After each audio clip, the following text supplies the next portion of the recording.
तीसरा सवाल है, नकारात्मक विचारों से दूर रहने के लिए हमें क्या करना चाहिए? यस। तो नकारात्मक विचार और जो भावनाएं हमारे अंदर होती है, उसके प्रति सबसे पहले जागरूक रहने की जरूरत है। जैसे मैंने इसके लिए ध्यान की जरूरत है। अगर ध्यान नहीं है तो इसके प्रति हम जागरूक नहीं रह सकते हैं। तो अगर हम जागरूक है, हमारे अंदर जो नकारात्मक विचार है और भावनाएं है, उसके प्रति अगर हम जागरूक है, तभी हम उसके ऊपर कार्य कर सकते हैं। और हमें पता है कि नकारात्मक जो बातें हैं, हर दिन, हर घंटे और कभी-कभी तो हम कह सकते हैं कि हर क्षण हमसे टकराते हैं। हुँ? जब हम कुछ लोगों को देखते हैं, मिलते हैं, कुछ लोगों के साथ हम बातें करते हैं, तब उनका हम पर एक प्रभाव होता है। और हम देखते हैं कि आज की जो दुनिया है, बहुत लुभावनी है। और आजकल हम बहुत सारे जो हमारे सामने बहुत सारे जो माध्यम है वो खुले हैं, लुभावने हैं, खुले हैं, जो हमें उनकी तरफ आकर्षित करते हैं। और जब हम उनकी तरफ आकर्षित होते हैं, तब एक प्रकार से हम कचरा जो है हमारे घर के अंदर लेकर आते हैं। तो मीडिया के माध्यम से कई सारी ऐसी बातों के संपर्क में हम आते हैं। फिर टीवी बोलो, इंटरनेट बोलो, व्हाट्सएप बोलो, या न्यूज़पेपर बोलो, जो भी मीडिया का माध्यम है, उसके माध्यम से हम बहुत सारी जो नकारात्मक बातें हैं, उसके संपर्क में आते हैं। और उसके बाद हमारे अंदर प्रतिक्रिया उत्पन्न होती है, या वो जो बातें हैं जिस के संपर्क में हम आते हैं, वो हमारे अंदर एक तरह से प्रतिक्रिया उत्पन्न करती है और वो हमें विचलित करती है। तो ऐसी जो बातें हैं, उसको हमने टालना चाहिए। बहुत बार हम इसके ऊपर ही लगे हुए रहते हैं, बहुत बार हम इसके सानिध्य में रहते हैं, और जब हमारे इंद्रिय के माध्यम से हम इनका सामना करते हैं, इसके संपर्क में आते हैं, तो हमारे जो इंद्रिय है, वो हमारे मन के अंदर इन चीज़ों को मतलब लेकर आते हैं। तो हमने जो बोलते हैं ना कि हमारे जो दरवाजे हैं हमारे इंद्रियों के, उसके बाहर द्वारपाल रखने चाहिए। जागृति हमें होनी चाहिए कि कौन-सी जो चीज़ें हैं वो मेरे काम की है और कौन-सी चीज़ें मेरे काम की नहीं है, कौन-सी चीज़ों को मैंने टालना चाहिए।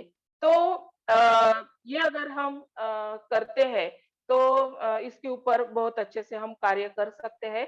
नकारात्मक जो विचार है उसको हम अ, वही रोक सकते हैं।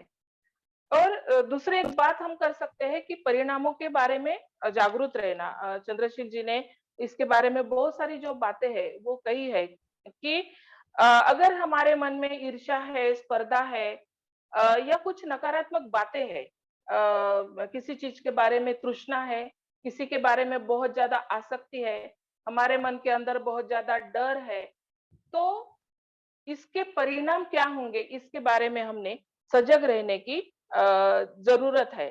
हमने उस नकारात्मक भावना से खुद को बाहर निकालने के लिए प्रयास करना चाहिए। बहुत बार ऐसा होता है कि अगर कोई नकारात्मक भावना हमारे अंदर आती है, किसी व्यक्ति के वजह से हो या किसी भी कारण हो, तो जैसे चंद्रशील जी ने कहा कि हम दूसरों को दोष देते हैं, उसकी वजह से आए हैं। ये मेरे उसने अगर ऐसा नहीं किया होता तो मुझे गुस्सा नहीं आया होता। उसने अगर मुझे ज़ोर से मेरे साथ बात नहीं की होती, तो मुझे द्वेष नहीं आया होता। तो पूरी तरह से हम क्या करते हैं कि दूसरों के ऊपर दोष डाल देते हैं, और खुद के अंदर जो नकारात्मक निर्माण हो रहा है, उसकी ज़िम्मेदारी हम नहीं लेते हैं। तो जब तक हम उसकी ज़िम्मेदारी नहीं लेंगे, तब तक हम उससे बाहर निकलने की कोशिश नहीं करेंगे। तो मतलब बहुत बार मैं मेरे जीवन में भी मतलब ऐसा करती हूँ कि अगर किसी के बारे में बहुत ज़्यादा द्वेष मेरे मन में आ रहा है, तो मैं देखती हूँ कि ये जो द्वेष है मुझे क्या बुद्धत्व तक लेके जाने वाला है, या बुद्धत्व से दूर रखने वाला है। और मैं देखती हूँ कि ये जो द्वेष है वो मेरे शरीर के लिए और मेरे मन के विकास के लिए बहुत हानिकारक है।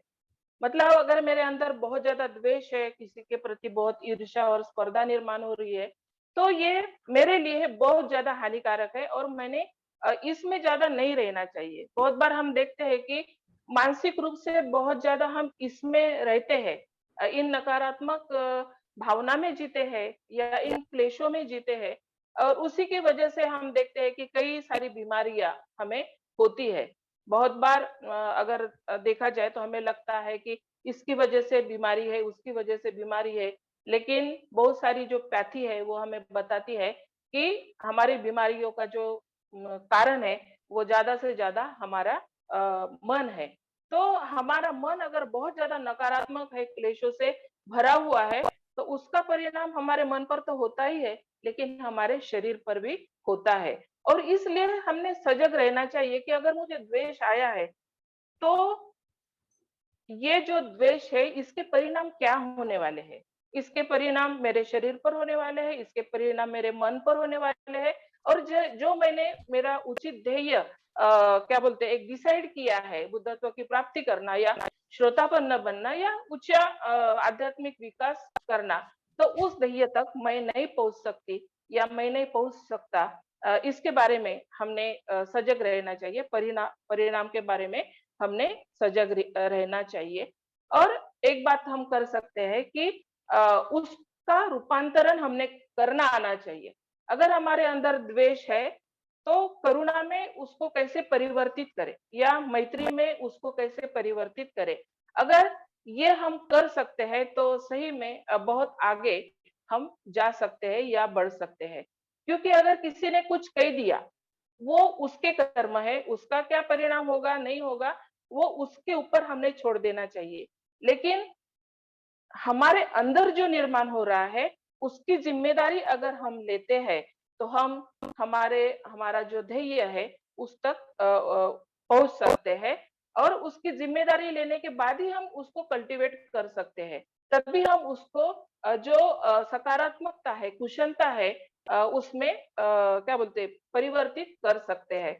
और बुद्ध की जो शिक्षा है, कुशल कर्म अगर हम करते हैं उसका परिणाम कुशल होता है, और अगर अकुशल कर्म करते हैं तो उसका परिणाम भी अकुशल होता है, और वो जो परिणाम है वो हमें ही भुगतने पड़ते हैं।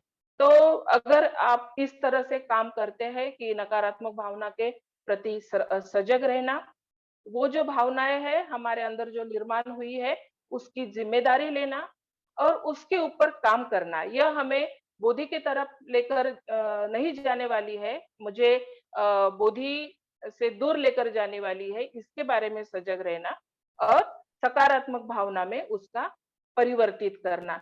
ये अगर बातें हम करते हैं तो नकारात्मक जो भी भावनाएं हैं या जो भी हमारे विचार है उससे बाहर निकलने के लिए मुझे ऐसा लगता है कि हमें मदद मिल सकती है।